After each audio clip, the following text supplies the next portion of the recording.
அனைவருக்கும் வணக்கம். Jaibala YouTube channel சார்பாக உங்கள் அன்புடன் வரவேற்கிறேன். ஜெய்பாலா ஜெய்பாலா ஜெய்பாலா. பிரசாகித்தி மகாதேவாதினி தன்னோரு திருப்பிரஜேத சிவபெருமானுடைய அனுகிரகத்தால் பால திருவருளாலும் முருகப்பெருமான் ஆசை கொண்டு தேய்பிரை அஷ்டமி என்னென்ன நம்ம பலன் கொடுக்குது, இந்த மாசி மாதத்துல வரக்கூடிய தேய்பிரை அஷ்டமிக்கு என்னென்ன நன்மை உண்டாகுதுன்னு பார்ப்போம். அது முன்னாடி நம்முடைய சேனல் சப்ஸ்கிரைப் பண்ணுங்க, லைக் பண்ணுங்க, கமெண்ட்ஸ் பண்ணுங்க. மாசி மாசம் 27ஆம் தேதி 11/3/2026 புதன்கிழமை தேய்பிரை அஷ்டமி. கேட்டை நட்சத்திரம் அன்னைக்கு கேட்டை நட்சத்திரம் புதன்கிழமை. கிழமைக்கு புதன், நட்சத்திரத்துக்கு கேட்டைக்கு புதன் அதிபதி. அப்ப நட்சத்திராதிபதி ராசியில விருச்சிகத்தில இந்த கிரகம் அமரும். சந்திர பகவான் விருச்சிக ராசித்துல அமரும் போது கேட்டை நட்சத்திரமாக இருக்கும். அப்ப புதனுடைய நட்சத்திரத்துல நம்மளுக்கு ஒரு நல்ல காரியம் நடக்கணும் அவனா புதன்ல பொன் கிடைத்தாலும் புதன் கிடைக்காதுன்னு சொல்லுவோம். இப்ப தேய்பிரை அஷ்டமி புதன்கிழமை வரும்போது நம்மளுக்கு என்ன கிடைக்குது? சௌபாக்கியம் கிடைக்குது. முதல்ல சௌபாக்கியம் கிடைக்கும், நல்ல கல்வி உண்டாகும், கிரக பீடை நிவர்த்தி ஆகும். அன்றைய தினம் வழிபாடு செய்யும்போது 3 மடங்கு பலன் கொடுக்கும்னு சொல்லுவோம். ஒரு புதன்கிழமை ஒரு விசேஷம், ஒரு முக்கியமான விசேஷம் வருதுன்னா அன்னைக்கு போய் வழிபாடு செய்யும்போது நம்ம கிட்ட இருக்கக்கூடிய கெட்ட சக்தி விலகக்கூடிய தன்மை சொல்லலாம். மாயை சொல்வது நம்ம அந்த மாய சக்தி விலகி ஞான சக்தி கொடுக்கும். இச்சாசக்தி, ஞான சக்தி, கிரியாசக்தின்னு சொல்லுவோம். அப்போ அந்த சக்தி நம்ம பெறக்கூடிய தன்மை விலகி, பாவங்கள் விலகி புண்ணியத்தை தேடி தரக்கூடிய காலம். அப்ப அந்த தினம் பைரவரை போய் வழிபாடு செய்யும் போதும் பெருமாளை சேவிக்கும் போதும் ரொம்ப அருமையான காலம். அதுவும் எந்த பெருமாள் வராக பெருமாள், நரசிம்ம பெருமாள், அந்த மாதிரி போய் தரிசனம் செய்யணும். வாராக மூர்த்தி தரிசனம் செய்யும் போது இன்றைய தினம் நல்ல பலம் கொடுக்கும். கேட்டை நட்சத்திரமும் புதன்கிழமை சேர்ந்து இருக்குது. பைரவருக்கு உகந்த காலம், அப்ப சிவனுக்கு உகந்த காலம், பெருமாளுக்கு உகந்த காலம். ஆகவே இந்த காலத்துல புத பகவானுக்கு சேர்த்து வேண்டிக்கணும். நம்மளுக்கு நிறைய விஷயம் தெரியும், பேச தெரியல, மனம் மட்டும் பேசுது. இதெல்லாம் செய்யலாம் அதெல்லாம் செய்யலாம், ஆனா வாய் திறந்து பேச வரல.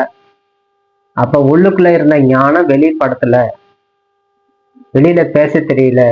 உள்ளுக்குள்ள ஒரு வேகம் இருந்த அளவுக்கு வெளி தோற்றத்துக்கு அந்த வேகம் வர மாட்டேங்குது. நான் நிறைய சிந்திக்கிறேன், அந்த சிந்தனை எனக்கு வெளிப்படலாம். அந்த பைரவரை போய் வேண்டி, வாராக மூர்த்தி போய் வேண்டி வரும்போது, நரசிம்ம பெருமாளை வேண்டி வரும்போது இன்றைய தினம் அருகாமையில் உங்களுக்கு பைரவர் கோயில்னா நரசிம்மர் கும்பிடுங்க, வாராக மூர்த்தி இருந்தால் வாராக பெருமாளை போய் தரிசனம் செய்யுங்க. அது மாதிரி செஞ்சு வரும்போது கைமேல் பலன் கொடுக்கும். ஒரு விசேஷம் ஒரு நாள்ல கூடி வருதுன்னா அந்த தன்மை நம்மளுக்கு அடையக்கூடிய தன்மை சொல்லும். அப்ப அந்த பைரவருடைய வழிபாடு நம்மளுக்கு தொன்று தொட்டு வந்து கொண்டே இருக்குது. ஆகவே இந்த காலத்தில் நம்ம செய்யக்கூடிய முறையான வழிபாடு, தெய்வ தரிசனம், இத்தனை நம்மளுக்கு கைமேல் பலம் கொடுத்துட்டு வரும்.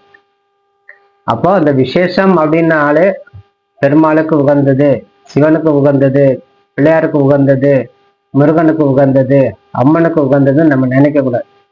எந்தெந்த காலத்துல ஏதாவது சிறப்பு, அந்த சிறப்பு வாய்ந்த காலத்துல போய் அந்தந்த மூர்த்தி சொரூபத்துல இருக்கக்கூடிய இறைவனை நம்ம தரிசனம் செய்யும் போது நம்மளுக்கு ஏற்படக்கூடிய கிரக பீடை, நம்ம செய்த பாவங்கள், தோஷங்கள், கண்ணுக்கு தெரியாம ஏற்படக்கூடிய சில சாபங்கள் எல்லாம் விலகும்.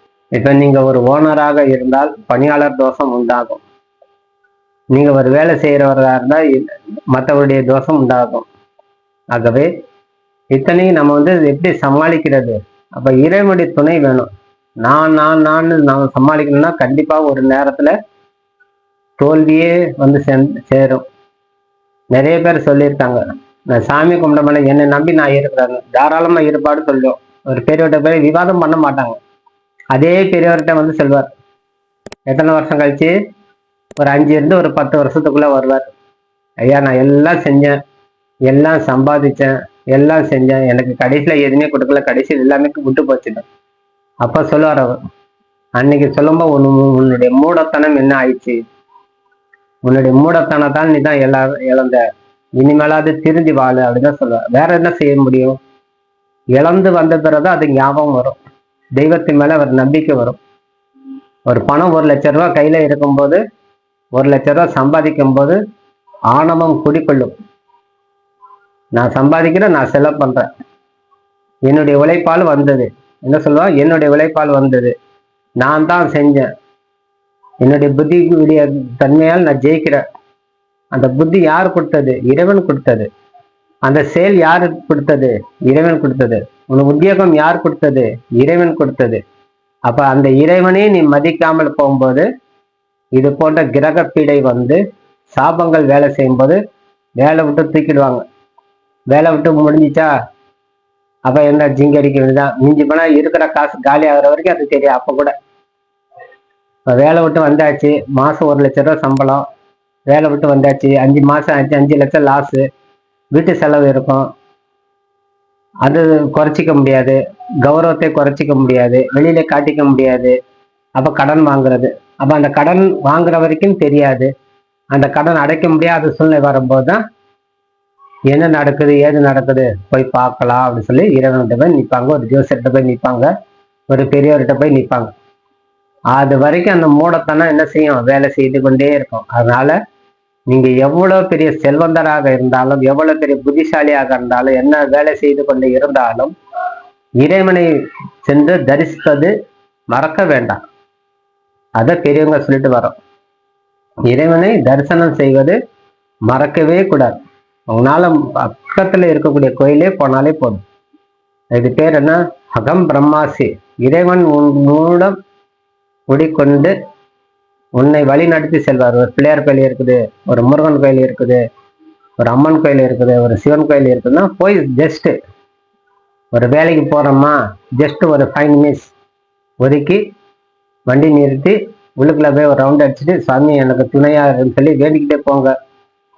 என்ன தடை இருந்தாலும் விலகும், என்ன விதமான தோஷம் இருந்தாலும் விலகும். ஏன்னா அவரை நீ போய் தரிசனம் செய்து கொண்டு நீ வெளியில போனனால அவர் பக்க பலமா வந்து உனக்கு காப்பாற்றியே தீர்வார்.